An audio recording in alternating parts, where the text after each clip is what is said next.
Irmãos, eu gostaria de pedir que você abrisse sua Bíblia num texto muito conhecido, muito mesmo. Eu acredito que você já deve ter lido várias vezes, refletido, ouvido mensagens, pregações nesse texto.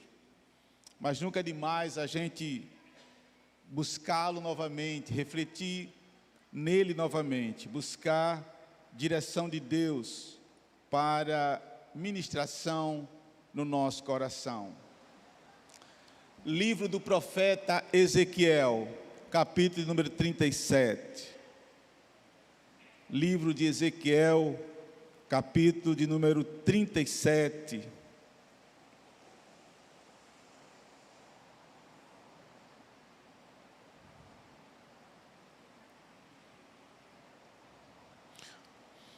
Alguns de vocês estavam aqui pela manhã.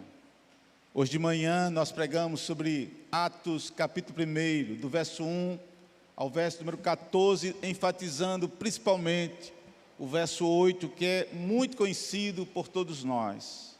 Uma promessa que o Senhor Jesus Cristo faz para os seus discípulos a respeito da descida do Espírito Santo, da vinda do Espírito Santo sobre os seus discípulos. O que se concretizou, nós sabemos historicamente em Atos capítulo 2, aquilo que nós chamamos de Pentecostes. Nós falamos que os judeus tinham 3 festas principais: a festa da Páscoa, a festa das semanas, ou também chamada de cabanas, que é o Pentecostes, e a festa dos tabernáculos. As festas foram instituídas por Deus ainda no tempo da jornada, da caminhada do povo de Israel para a terra prometida.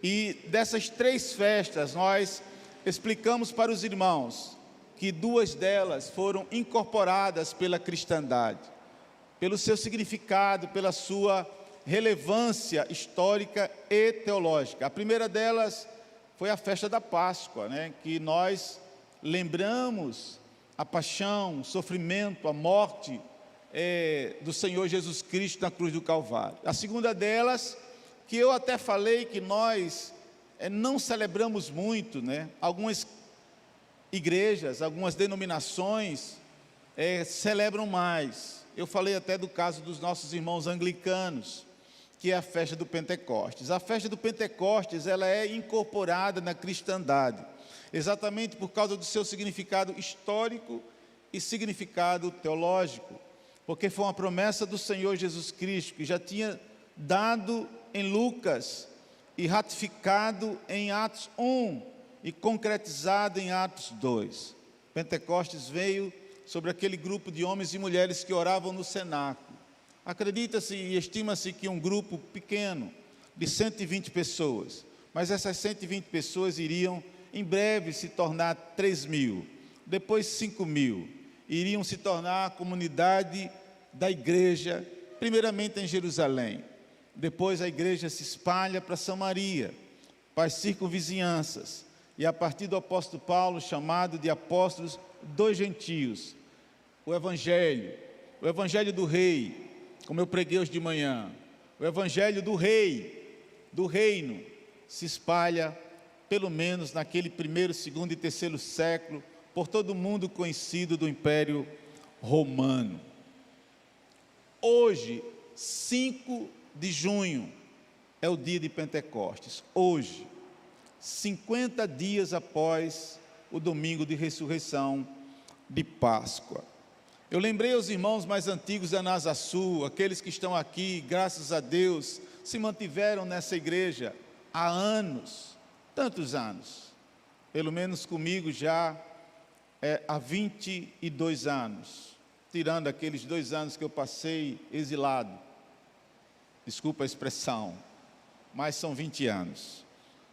Às vezes no mês de junho, aproveitando exatamente o Pentecostes, no passado, o nosso distrito, principalmente a região metropolitana, fazia uma campanha aqui, campanha de avivamento e santidade, aproveitando Pentecostes e aproveitando que a nossa igreja é uma igreja de linhagem de santidade.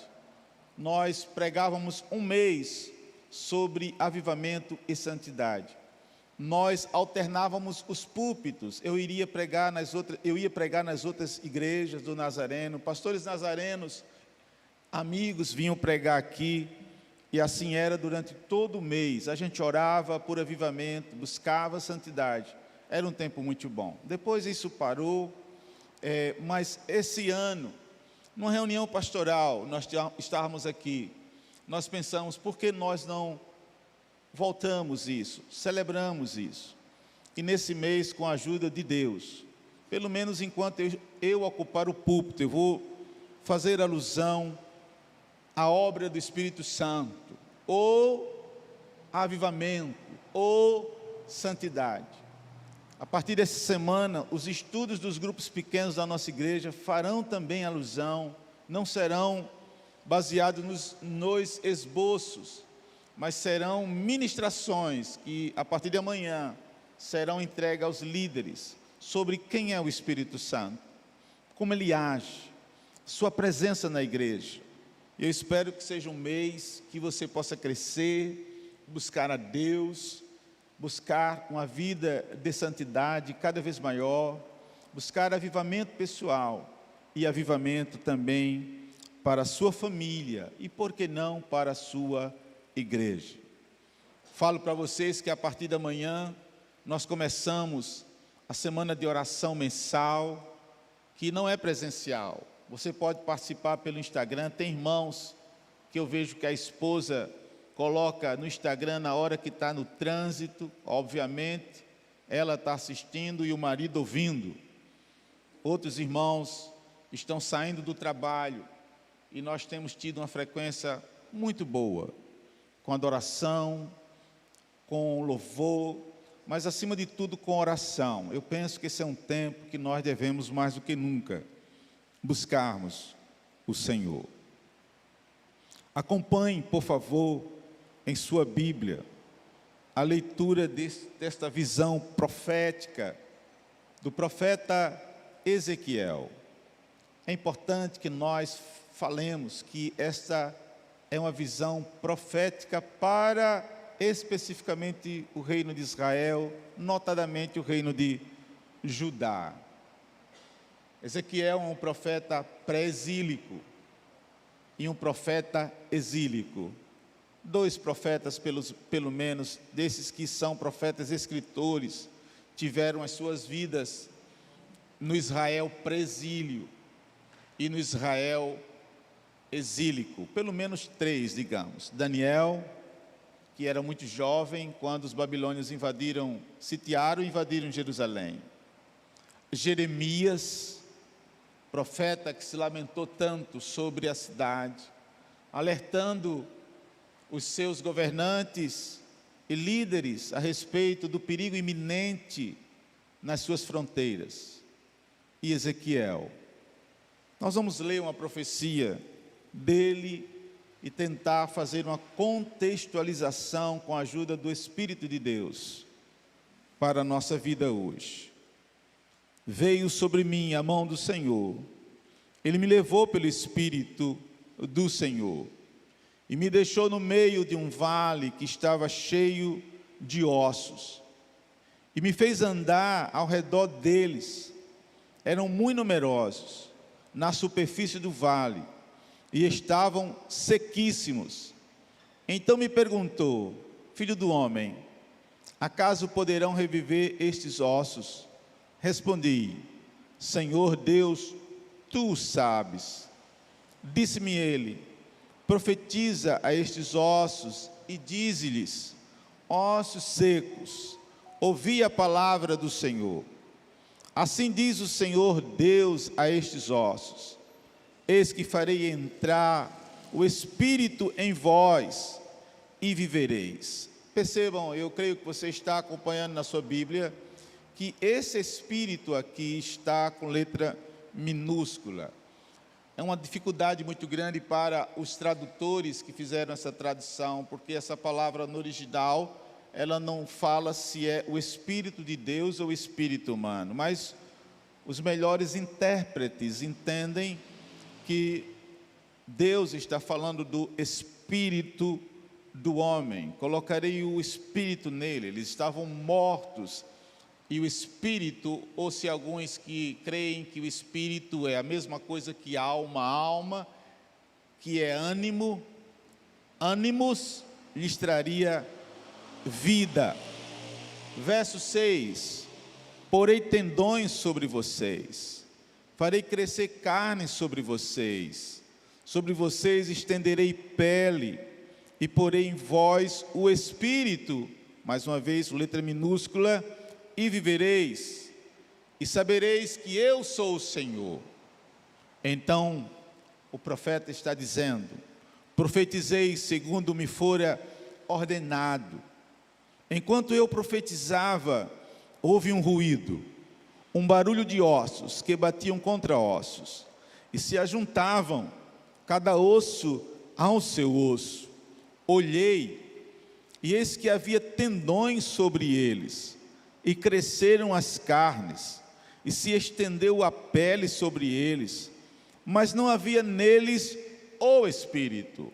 Não tinha vida, não é? Eles tinham carne, eles tinham tendões, eles tinham pele, mas ainda não tinha vida.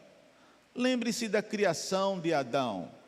Podemos dizer que Deus pegou, lá em Gênesis, mudou o homem do pó da terra. Uma vez ouvi um pregador dizer uma coisa que eu nunca tinha pensado: a criação do homem foi a única criação dele que ele sujou as suas mãos. As outras eles apenas falavam, mas o homem ele moldou com o pó da terra. Mas o homem apenas era, digamos, um boneco. Até que o autor de Gênesis diz que ele soprou em suas narinas o Espírito e lhe deu vida. Percebam que esse poderoso exército, ele tinha tendões, ele tinha peles, ele tinha os ossos ainda, mas o profeta está dizendo que neles ainda não havia o Espírito. O verso de número 9: então ele me disse, profetiza ao Espírito, profetiza ao Filho do Homem, e diz-lhe, assim diz o Senhor Deus, vem dos quatro ventos, ó Espírito, ainda com letra minúscula. Eu já vi alguns crentes pregando e se enrolando com esse texto aqui, porque pelo menos na minha versão, talvez em outra versão esse Espírito esteja com letra maiúscula, e eu não vou incriminar o pregador, mas aqui está com letra minúscula, na minha versão, Almeida, e assopra sobre estes mortos para que vivam. Profetizei como ele me ordenara, e o Espírito, ainda com letra minúscula, entrou neles, e viveram, e se puseram em pé, um exército sobremodo numeroso. Então me disse, filho do homem, estes ossos, aqui está a interpretação, obviamente, da visão. Estes ossos são a casa de Israel. Eis que dizem, quem diz isso agora? É uma paráfrase, uma citação do que o povo de Israel estava dizendo no exílio. O que eles dizem? Os nossos ossos secaram, e pereceu a nossa esperança. Estamos de todo exterminados. O profeta está dizendo, Deus está falando, que o povo de Israel, a quem foi dirigido, ou dirigida essa profecia, lá no exílio, eles diziam, nós secamos, os nossos ossos secaram, a nossa esperança se dissipou, nós não temos mais esperança. E eles dizem, nós estamos exterminados. Isso é sério, irmãos. Geralmente eu digo que, usando aquela linguagem evangeliquez que nós temos, embora que nós passemos alguns momentos por exílio, ainda há pouco tempo atrás, eu falei de 2 anos de exílio. Nós geralmente falamos exílios como talvez um eufemismo para momentos de adversidade que nós passamos, de dificuldades que nós enfrentamos. Nós usamos geralmente deserto ou exílio. Irmão, eu estou passando um deserto. Os mais pentecostais às vezes usam o nome vale. meu irmão, estou passando por um vale. Às vezes nós usamos a expressão exílio. O exílio pode ter muito significado para nós. O exílio pode significar apenas que nós estamos passando um momento muito difícil. Eu falei exílio ainda há pouco, porque embora eu estivesse na minha terra, mas parecia que eu estava numa terra estranha. Eu estava sem minhas filhas, as pessoas que depois de Jesus e Denise que eu mais amo, com profundo amor. Eu estava longe de irmãos amados e queridos, então eu considerava um exílio. Mas exílio pode ser considerado, amados, por um outro prisma, por um outro sentido e significado. O exílio pode se dar por vários motivos. Talvez a gente fale sobre um pouco disso nessa noite. Mas o exílio pode se dar quando a gente se afasta de Deus, quando a gente troca o Criador pela criatura, quando a gente troca a glória de Deus por glórias humanas, quando a gente deixa Belém, ou Betlém, a casa do pão, como esta casa, e resolve ir para um outro lugar que não é a casa do pão. Eu estou me referindo à passagem, obviamente, para quem sabe da história de Ruth e de Noemi. No caso, não de Ruth, mas de Noemi, que com a sua família saem de Belém, aonde estava o pão, mas o pão, num certo momento, diminuiu, e aquele homem efraimita pega a sua casa e vai para uma outra cidade, vai para uma outra cultura, para Midian. Às vezes nós fazemos isso, nós deixamos a casa do pão, a casa do pai, e vamos para o exílio. O exílio não é certo, mas eu ainda vou dizer uma coisa que é pior do que isso, é você estar exilado na sua própria terra. Pastor, isso é sério demais. Lembrem-se do filho mais velho, irmão do pródigo. O pródigo se exilou por conta própria, mas o filho mais velho se exilou dentro da casa do pai. Lembrem que quando o filho mais novo chega, o pai se alegra, manda matar um novilho, dá anel, sandália, dá túnica, capa. E o filho mais velho, quando ouve o rufar dos tambores, a alegria na sede da propriedade, ele pergunta para um dos empregados: o que está acontecendo? E o empregado diz: você não sabe? O seu irmão que estava exilado, perdido, voltou. Seu pai está celebrando. E ele chega para o pai e diz: pai, eu sempre estive com o Senhor aqui nessa casa, e o Senhor nunca me deu nada, nunca me deu novilho. E o pai disse: meu filho, você tinha tudo e tem tudo aqui nessa casa. Você tem o que há de mais especial nessa casa, que sou eu, seu pai. Ah, irmãos, eu penso que o pior exílio é aquele que é vivido dentro da casa do pai. Você pode estar dentro da casa de Belém, do pão, mas aqui você pode estar exilado. Verso 12: portanto, profetiza e dize-lhe: assim diz o Senhor. Olha que coisa tremenda. Eis que abrirei a vossa sepultura e vos farei sair dela, ó povo meu, e vos trarei a terra de Israel. Você crê nisso? Diga amém, amados. Amém? O nosso Deus é aquele que traz vida. Sair de sepultura significa: eu dou vida a vocês. Verso 13: sabereis que eu sou o Senhor, quando eu abrir a vossa sepultura e vos fizer sair dela, ó povo meu. Agora leia comigo o verso 14, porque aqui sim o Espírito, a alusão é o Espírito de Deus. Eu espero que na sua versão esteja com letra maiúscula, porque na minha está. Vamos ler juntos? Porei em vós o meu Espírito. De quem é o Espírito? De quem é o Espírito? Os outros eram espíritos que trazem vida à alma, os espíritos dos homens mesmo. Mas agora Deus está dizendo ao povo dele: eu vou colocar em vocês o meu Espírito.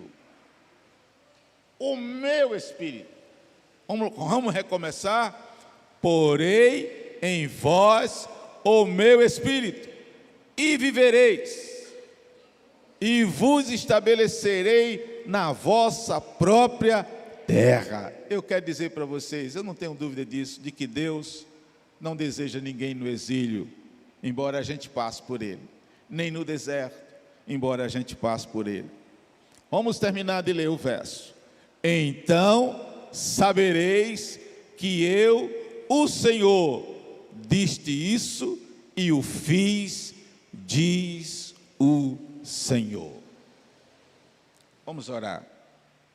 Pai amado e querido, damos-te graças, Senhor amado, bendito, por esse texto bíblico, sagrado, por essa linda profecia.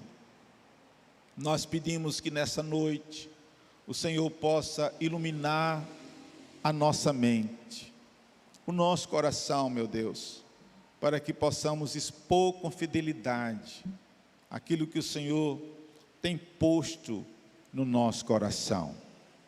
Que haja aprendizado neste lugar, nesta noite. Que haja crescimento e maturidade, mudanças de atitudes, visitações do Espírito. Que o Senhor nos alimente, que sejamos ricamente e poderosamente alimentados. Senhor, eu te peço em nome de Jesus, que o Senhor, pela sua força, pelo seu poder, o Senhor desfaça, Senhor, qualquer pensamento contrário àquilo que nós vamos pregar nessa noite. Qualquer resistência, que os corações e a mente e as mentes que aqui estão possam estar abertas para receber a sua palavra. Oramos no nome de Jesus Cristo. Amém. Amém. Permita tomar um pouquinho d'água, irmãos.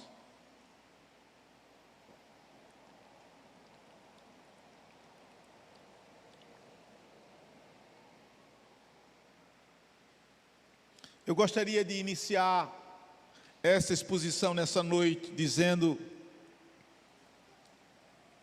3 pensamentos que eu creio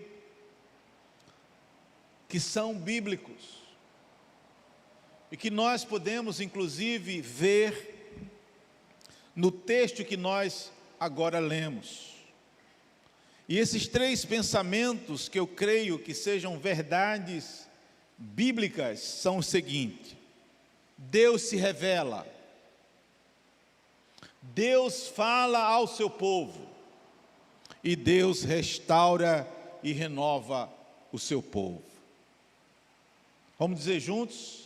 Eu digo e vocês repetem. Deus se revela. Os irmãos estão fracos hoje, frio, não tomaram sopa nem caldo quente, está todo mundo tremendo. Vamos dizer de novo: Deus se revela. Parece que vocês comeram agora. Deus fala ao seu povo. Deus restaura e renova seu povo.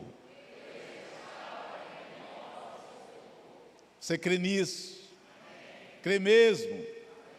A profecia que nós lemos é uma revelação de Deus ao seu povo. Embora feita através de uma visão, carregada de símbolos e metáforas, mas é uma revelação de Deus. Em segundo, além de uma revelação, o que nós entendemos é que esse Deus soberano, que esse Deus eterno, Ele estava falando ao seu povo através do profeta, ele estava falando do seu pensamento ao povo, ele estava analisando o que o povo sentia, e em cima do sentimento do povo, ele estava falando que iria fazer algo sobremodo extraordinário. Ele fala ao povo dizendo que vai fazer algo grandioso. Ele fala ao povo dizendo que, embora o povo se sentisse anulado, desesperançado, embora o povo se sentisse, de certo modo, morto, esse Deus fala ao povo dizendo: eu tirarei vocês da sepultura, aleluia, eu colocarei em vocês o meu Espírito, e vocês terão vida, e vocês irão dizer a todos: Deus fez isso. É o Deus que fala, mas também, amados, é o Deus que restaura e o Deus que renova, porque toda essa profecia, ela faz alusão exatamente a um estado caótico. Eu posso ser mais ainda profundo, a um estado desesperador, a um estado de morte, a um estado de profunda desesperança, a um estado de profunda anulação, como muitas vezes nós podemos nos sentir anulados, como nós muitas vezes podemos nos sentir angustiados, sozinhos. Podemos, irmãos, não neguemos isso. Por mais que a gente se julgue espiritual, por mais que a gente se julgue assim com Deus, por mais que a gente ore, por mais que a gente jejue, mas talvez haja momentos em nossa vida, eu e você, que nós vamos nos sentir abatidos, que nós vamos nos sentir, como diz o apóstolo Paulo, perplexos, que nós vamos nos sentir muitas vezes sozinhos, sem a solidariedade e a empatia do próximo, dos nossos. Pode acontecer, irmãos, mas esse Deus que olhou esse povo assim, ele diz a esse povo: eu vou restaurar vocês, eu vou renovar vocês, eu vou dar vida a vocês, vocês voltarão cheio de vida e cheio de vigor. Louvado seja o nome do nosso Senhor. Amados e amadas, ainda nessa introdução, eu gostaria de ressaltar uma última coisa, e essa coisa eu tenho vos dito de vez em quando aqui. Nós vivemos dias maus. Eu não sei se você acha que os dias que nós estamos vivendo são dias bons. Eu não acho esses dias bons. Eu não quero ser profeta do caos. Eu não quero ser profeta, meus queridos e minhas queridas, de fatalismo. Não quero ser. Mas eu olho a palavra e olho o que está acontecendo hoje. Primeiramente eu vejo que aquilo que foi profetizado pelo Senhor Jesus Cristo e aquilo que foi anunciado pelo apóstolo Paulo e outros dos apóstolos está acontecendo hoje. Escândalos em cima de escândalos, vergonha por cima de vergonha. Eu voltava com Denise ontem de João Pessoa, conversando muito com ela no carro, e disse: Denise, a impressão que eu tenho com esse aparente sucesso da igreja brasileira, que tanto deixa um monte de gente extasiado, um monte de gente encantado com esse crescimento absurdo, seguindo falsos líderes. E eu não tenho medo de dizer isso, porque pregam falsos evangelhos. Quem prega falso evangelho é falso líder. E o apóstolo Paulo já fazia alusão a Timóteo sobre homens e mulheres que usariam a forma de piedade. Algumas mulheres entrariam sorrateiramente na casa de outras. Alguns desses líderes, basta ler a primeira carta do apóstolo Paulo, eles fingiriam piedade. Paulo está falando de gente que era aparentemente crente, para enganar os incautos. para perverter o evangelho da graça. Aí eu dizia a ela ontem, o que eu penso que está acontecendo, porque eu nunca vi, preguei sobre isso hoje de manhã, eu nunca vi uma geração querer tanto, eu disse a Jarete que já tinha derrubado quase 4 vezes, hoje eu derrubei, querer tanto sucesso e dinheiro, como essa geração de crente que a gente vive. Aí eu vou parafrasear o doutor Augusto Nicodemos. Se você quer ser rico, acorde cedo, trabalhe, lute para você ser rico, porque em nenhum momento o evangelho promete riqueza para você.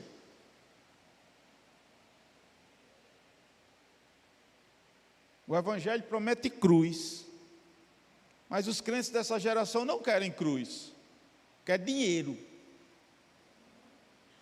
Se você quer dinheiro, vá para o programa de Silvio Santos, queridão. Quem quer dinheiro? Aí eu vejo que esses camaradas que estão no Instagram bombando com milhões e milhões de seguidores, pregando aquilo que eles desejam ouvir. Você é o centro, você pode tudo, você é o cara, você é a menina e tal. Deus olhou lá de cima, botou um binóculo e olhou para você, só viu você e tal. Você chamou a atenção de Deus. E o dinheiro entrando. Sabe o que eu acho, irmãos? Quem não concorda com isso, no final do culto, procura o pastor Marcelo, ele tira todas as suas dúvidas.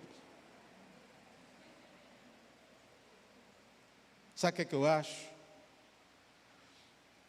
Eu vou usar 2 textos bíblicos para ratificar o que eu penso. Primeiro,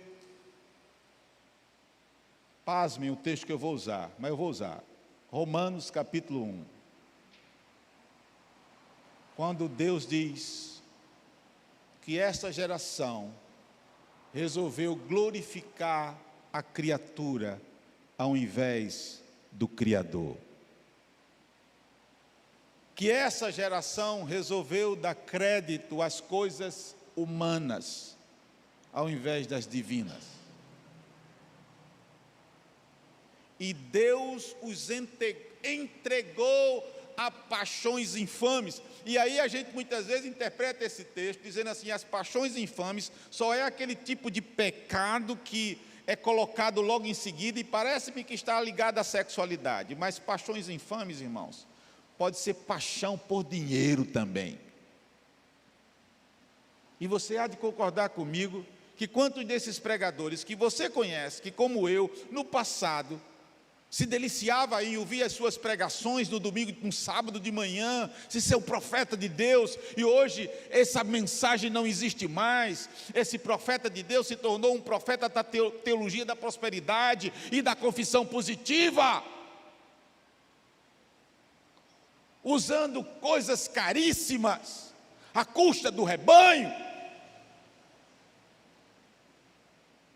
e o povo enebriado, seduzido, porque o povo gosta. O povo gosta desse tipo de líder, gosta desse tipo de pregação. E aí eu me lembro daquilo que Deus faz com o povo de Israel. Ô povinho, viu?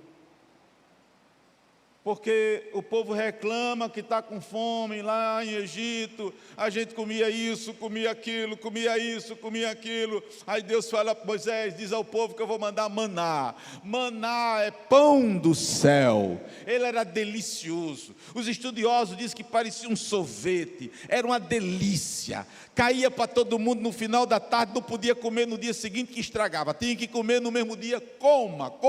O que ele dava era o essencial para sobreviver. Beleza. O povo comendo pão do céu, irmão. Vamos fazer uma alusão? Presta atenção. Isso não é alegoria.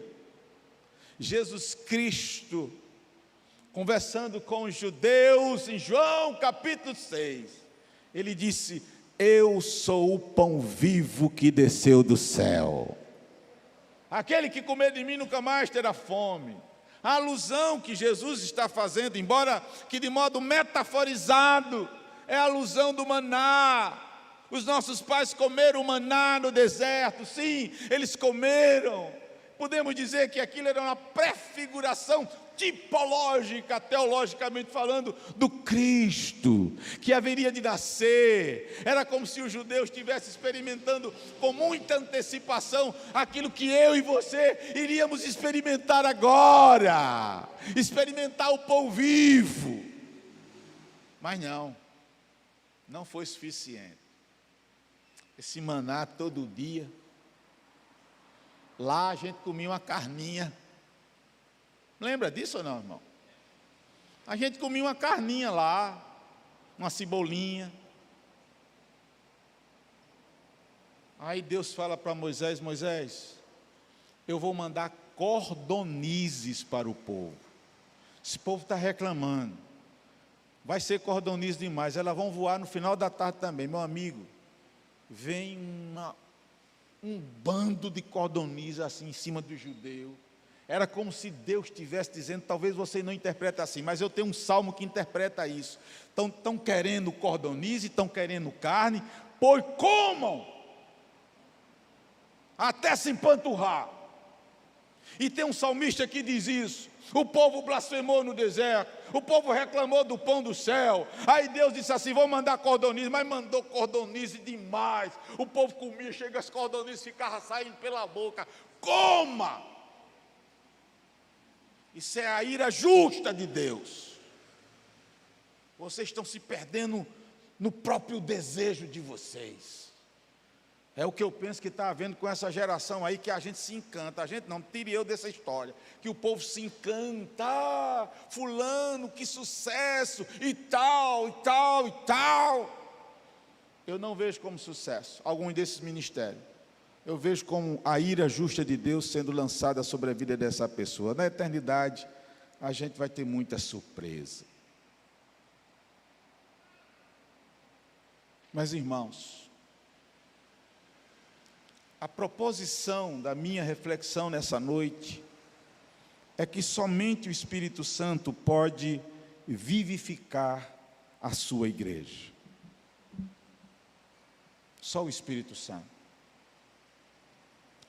E baseado nesse texto que nós lemos, a minha proposta é que a gente reflita hoje, nesses minutos que a gente tem pela frente, a respeito da seguinte indagação ou provocação, se assim você quiser. Quando é que nós precisamos de uma visitação do Espírito de Deus? Eu não tenho dúvida, teologicamente, de que todos nós, quando nascemos de novo, nós já temos o Espírito Santo de Deus. A teologia nazarena, inclusive, acredita nisso. Nós não temos diferenciação com outras tradições teológicas. Inclusive, os nazarenos que são wesleyanos, eles acreditam que na regeneração, o crente já passa pela aquilo que eles chamam de santificação inicial, que é aquele primeiro contato com a santidade. Quando o Espírito Santo toca na gente, de fato, e a gente é regenerado, a gente começa a compreender nesse processo que algumas coisas que nós fazíamos no passado, elas desagradam a Deus. Eu creio que você concorda comigo. E você começa a ter aqueles insights: eu não posso fazer isso.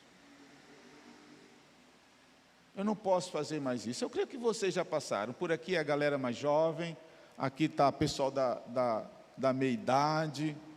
Aqui não estão os velhos não, viu?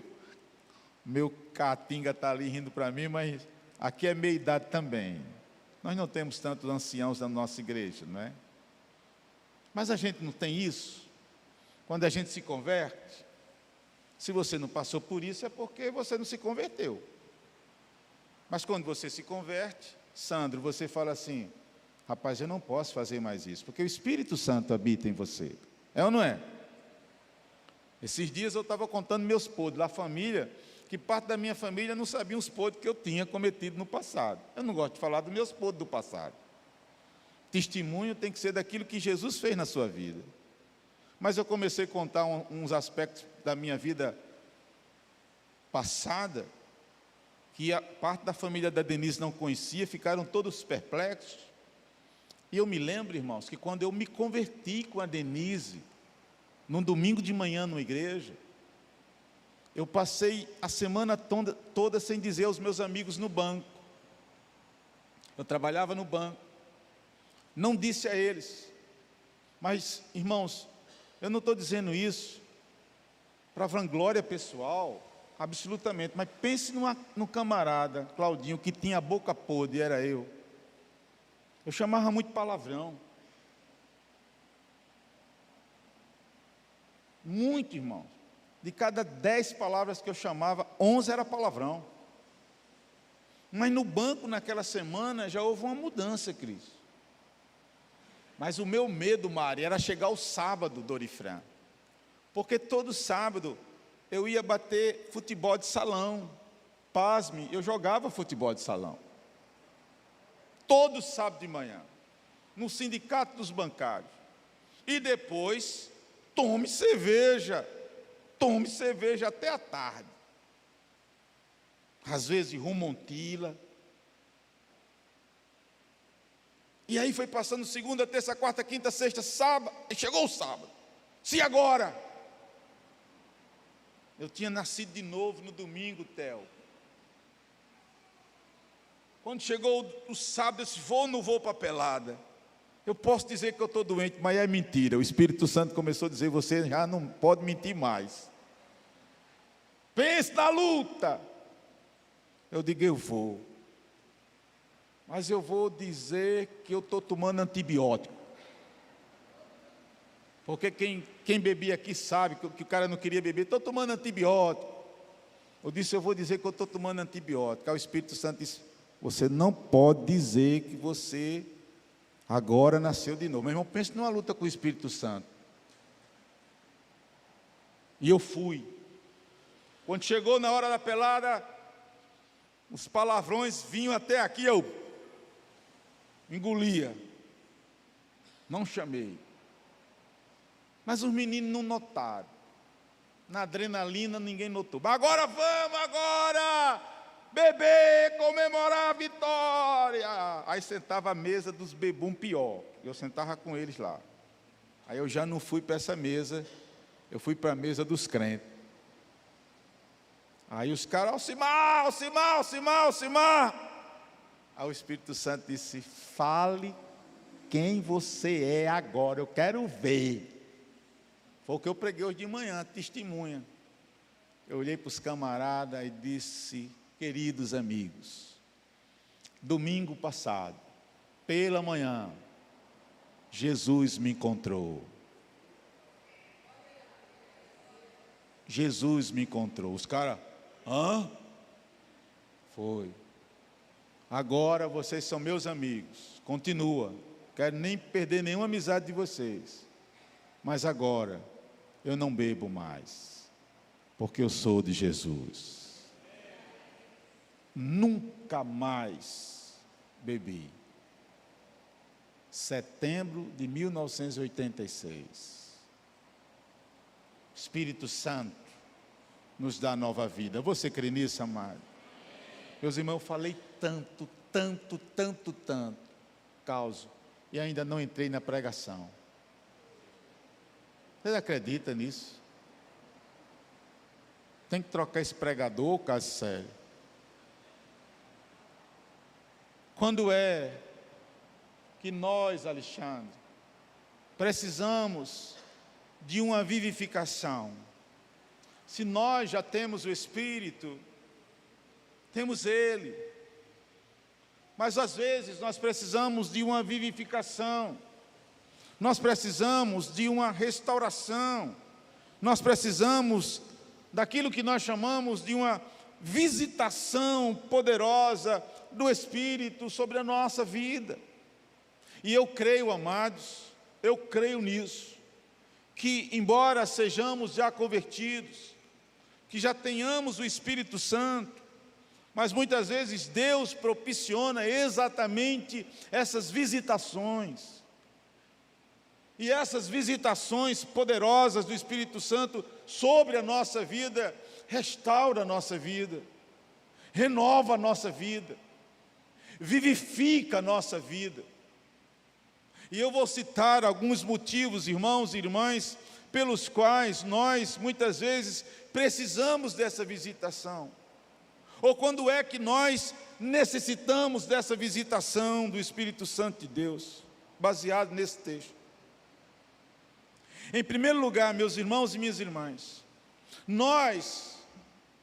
quando eu digo nós, eu estou me colocando no meio com vocês, eu não estou dizendo vocês, bando de pecador, como se eu estivesse à margem disso ou à parte disso, eu fosse o cara. Estou dizendo nós. Quando é que nós precisamos de uma visitação do Espírito Santo de Deus? Meus irmãos, nós precisamos de uma visitação desse Espírito quando a nossa vida de santidade, quando a nossa vida de consagração ao Senhor, aos poucos, ela foi cedendo espaço para a pecaminosidade. Vou repetir. Em primeiro lugar, nós precisamos de uma visitação do Espírito de Deus. Nós precisamos ser renovados, vivificados, restaurados, quando nesse caminho da gente, nessa jornada da gente, a gente foi permitindo que a nossa santidade, que a nossa consagração ao Senhor, aos poucos ela foi abrindo espaço, cedendo espaço para a pecaminosidade.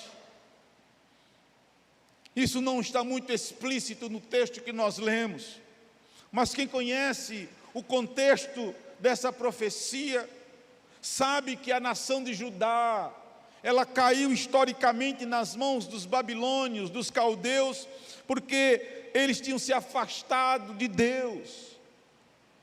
O pecado tinha levado os judeus para o exílio na Caldeia, na Babilônia. Judá, a nação que tinha sido chamada para refletir a glória excelsa de Deus para as nações. Judá, receptáculo, queridos e queridas, das poderosas bênçãos de Deus. Judá, chamada pelo próprio Deus de reino de sacerdotes, povo escolhido por Deus, povo chamado de Deus.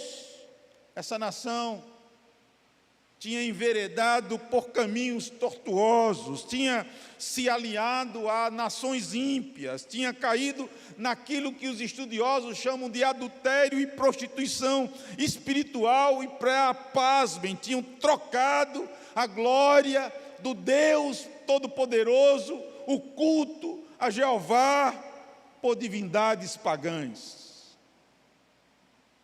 E nesse sentido, amados e amadas, a nação necessitava urgentemente de uma ação poderosa por parte de Deus para que pudesse se voltar aos pés do Senhor. Somente pela força deles, eles não conseguiriam voltar aos pés do Senhor. Era necessário Deus tocá-los. Era necessário, como Deus diz aqui, eu enviarei, eu porei em vocês o meu Espírito, e vocês irão ser vivificados, vocês serão restaurados. Era necessário uma ação sobrenatural de Deus, para que pudesse essa nação ser vivificada e restaurada. Aí eu fico pensando, amados, quantas vezes nós abrimos mãos da nossa consagração e da nossa santidade. Quantas vezes nós não colocamos isto em xeque, e nós colocamos, irmãos amados e irmãs amadas, ouça a voz do Senhor. Nós colocamos a nossa santidade e a nossa consagração em xeque. Quando nós começamos também a nos enveredar por caminhos tortuosos, quando nós começamos a nos sentir atraídos por aquilo que Deus abomina, que Deus detesta, quando nós começamos, queridos e queridas, infelizmente, a flertar com as coisas deste mundo vil, decaído e pecador, ou quando as coisas deste mundo tenebroso começam a nos atrair, ou quando nós começamos a fazer aquilo que desagrada a Deus, e muitas vezes você sabe disso, quando nós fazemos as coisas que desagradam a Deus. Se você é crente, amado, se você é crente, amada, o Espírito Santo de Deus toca no seu coração, toca no meu coração, dizendo: você é de Deus, você não foi forjado e formado para isso, você tem o Espírito Santo de Deus. O Espírito Santo toca na hora, irmãos. É porque muitas vezes nós somos resistentes e ficamos militando contra o Espírito Santo de Deus. Às vezes a gente fica querendo justificar as coisas para Deus, dizer que é possível, que é palpável, que é plausível, que todo mundo faz, que isso já foi pecado, mas agora já não é mais. Nós estamos em outro tempo, noutra cultura, noutra geração. Amados e amadas, quando nós começamos a falar, ouvir, ver e pensar como o mundo fala, ouve, vê e pensa, e eu estou falando aqui em questões de pecaminosidade, nós precisamos urgentemente da ação renovadora e restauradora do Espírito Santo de Deus. E aí eu quero dizer para vocês aquilo que eu disse no começo, por isso que eu pedi para vocês repetirem. Eu creio que o bom Deus que nós servimos renova e restaura. Ele renova e restaura. Mas há um segundo motivo, que eu penso que nós precisamos de uma visitação do Espírito Santo. E o segundo motivo que nós precisamos do Espírito Santo, amados e amadas, deixa essa semente cair no seu coração, querido, é quando o vale árido e sem vida, ele pouco a pouco foi tomando lugar dos mananciais do Senhor em nossa vida. Primeiramente é a pecaminosidade, mas não apenas a pecaminosidade. Às vezes nós vamos cedendo espaço para a aridez. Às vezes nós vamos cedendo espaço, amado, para que a nossa vida torne-se árida, desértica. E aquilo que era um manancial na nossa vida, um manancial de Deus, começa a perder a sua cor, começa a perder a sua verdura, a sua vividez, começa aos poucos.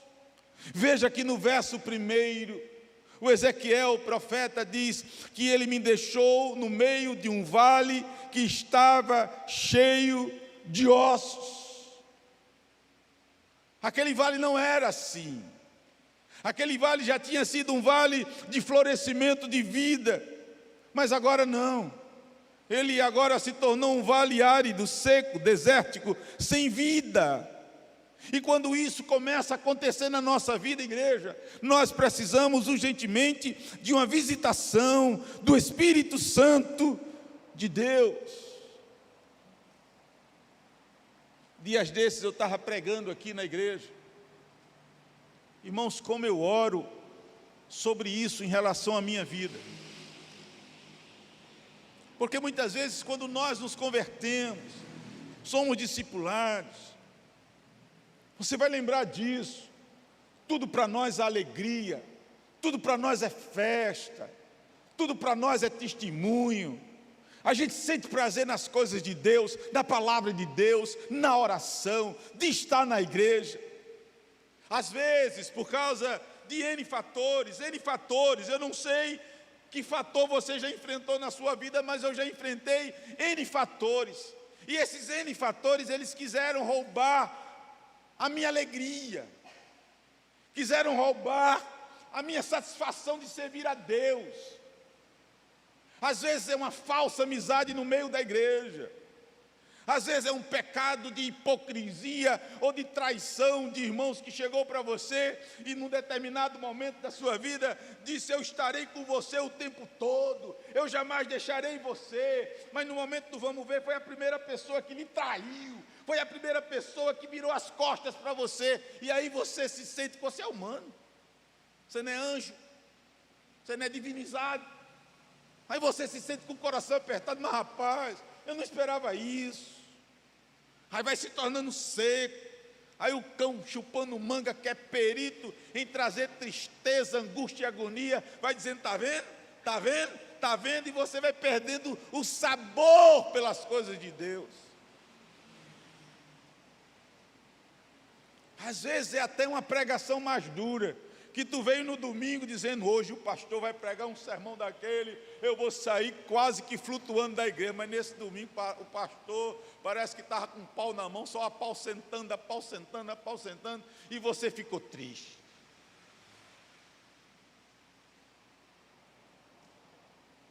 Ô irmãos, meus irmãos, olhem para o seu pastor nessa noite. Quantos de nós não enfrentamos isso? Ou podemos estar enfrentando hoje? Você está aqui, não se sinta ofendido ou ofendida, receba essa palavra do seu pastor com graça.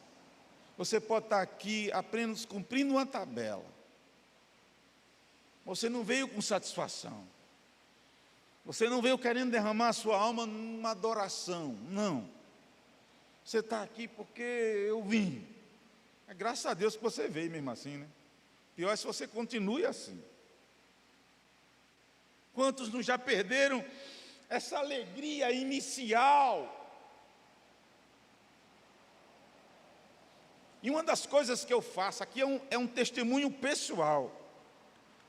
A minha oração, e eu pelo menos com aqueles que me auxiliam diretamente no culto, é: Deus, não permita que aquilo que a gente faz domingo após domingo aqui se torne como que fosse algo profissional, é vocacional. Termina anual, mas não é profissional, é vocacional. E eu não quero estar ali no primeiro banco, de mão levantada, adorando, porque eu sou o pastor da igreja e o povo está olhando para o pastor. Não, hoje eu até fiquei sentado, com o quadril doendo, mas eu estou aqui porque eu quero estar aqui. É bom estar na tua presença. Eu cheguei para te adorar. Tu mereces toda a honra, glória, louvor, adoração hoje e pelos séculos dos séculos dos séculos dos séculos, amém. E não é traição, não é isso, não é aquilo. Ó Deus amado, Deus querido, não são as perdas, não são qualquer coisa dessa que vai roubar a alegria de adorar aquele que é único Salvador, aquele que é Senhor, aquele que é poderoso. Não, eu posso passar lutas, provações, e isso aqui, posso até dar uma naufragada de vez em quando, aí a tua mão vai, me tira de lá. Às vezes eu entro até no deserto, mas eu sinto a tua mão me segurando, a tua mão sobre mim, o Senhor comigo todo dia. É aí, irmãos.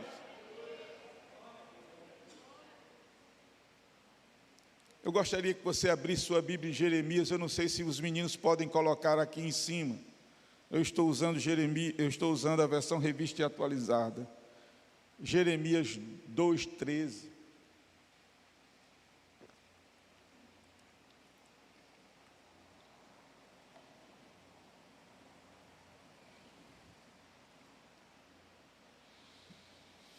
Ah, Senhor. Vocês encontraram, amados? Jeremias 2:13. Eu espero que seja esse texto, eu não tenha me equivocado. Vamos ler juntos? Isso aqui é uma denúncia de Jeremias. E lembrem que ele é um profeta pré-exílico e exílico. O mesmo contexto de Ezequiel. Vamos ler junto? 2:13, vamos lá? Porque dos males cometeu o meu povo. Vamos lá, quais são os males? A mim me deixaram o manancial de águas vivas. A primeira coisa errada. Deixaram quem? Quem é o manancial de água viva? Quem é? E vamos lá. E cavaram cisternas rotas, que não retêm água. cisterna que não tem profundidade, irmão. Cisterna rota, sem água. Deus está dizendo para o povo: eu sou o manancial.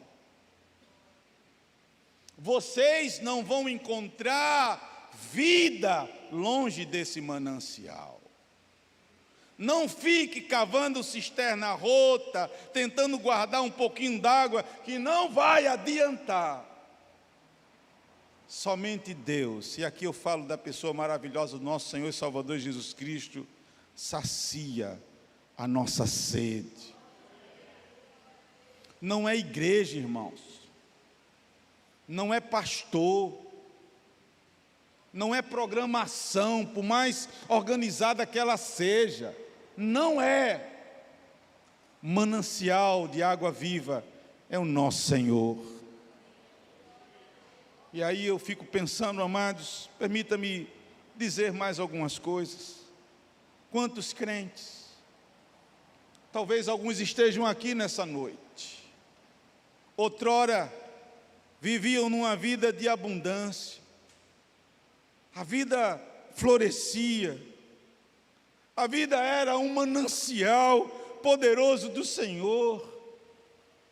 Você talvez fosse um instrumento de Deus, evangelizando, você talvez fosse um instrumento de Deus, falando dEle, pregando a respeito dEle, talvez direta ou indiretamente, servindo aqui nessa casa, com dificuldades, com adversidades, mas servindo. A sua vida era uma vida que florescia, porque eles viviam no manancial do Senhor. Mas aos poucos, e aqui eu coloco por diversos fatores que eu não vou discuti-los. Às vezes é uma decepção com o irmão, às vezes é uma decepção com o próprio pastor, ou outra coisa que foi desaquecendo o teu coração, foi tornando esse manancial numa cisterna rota, e aquelas vidas que eram florescentes, infelizmente se tornaram áridas, desérticas, sem vidas. Eu queria que você abrisse sua Bíblia para a gente terminar esse ponto, irmão, para eu terminar essa mensagem e a gente ir para a ceia, porque a gente está terminando nossos cultos muito tarde, e toda vez sou eu que termino tarde. Isaías 44, verso 3 e verso 4.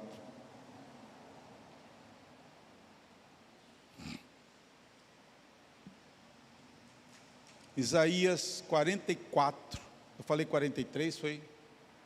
Isaías 44, verso 3 e verso 4. Eu queria que você lesse muito lindo, com muita vivacidade. Vamos lá? Porque derramarei água sobre o sedento, e torrentes sobre a terra seca. Derramarei o meu espírito sobre a tua posteridade, e a minha bênção sobre os teus descendentes. Olha só. E brotarão como erva, como salgueiro junto às correntes das águas. Você crê nisso, amados? Eu creio nisso. Se Deus é poderoso para derramar o seu Espírito sobre nós, a sua água sobre nós hoje à noite. Em penúltimo lugar, está terminando. Quando é que nós precisamos de uma visitação do Senhor? Meus irmãos, nós precisamos de uma visitação do Senhor. Quando o cheiro da morte, sorrateiramente, vai tomando o lugar de uma vida abundante. No verso 3, o profeta diz: poderão reviver esses ossos? Obviamente, se ele fala em reviver, é porque esses ossos estavam mortos ou à beira da morte. No verso 9, ele diz: vem dos quatro ventos, ó Espírito, e assopra sobre estes mortos, para que vivam. No verso 12, ele diz: eis que abrirei a vossa sepultura. E nós podemos dizer acertadamente que, embora figuradamente, todos esses textos, eles fazem alusão à morte. A nação de Judá, a outrora poderosa nação, estava figuradamente morta. Ela necessitava urgentemente de uma vivificação por parte do Senhor. Ela precisava que o Espírito de Deus sobreviesse sobre a sua vida. E aí eu penso, amados, esse ponto profundamente ligado com o ponto anterior. Às vezes na nossa jornada e caminhada cristã as coisas acontecem assim.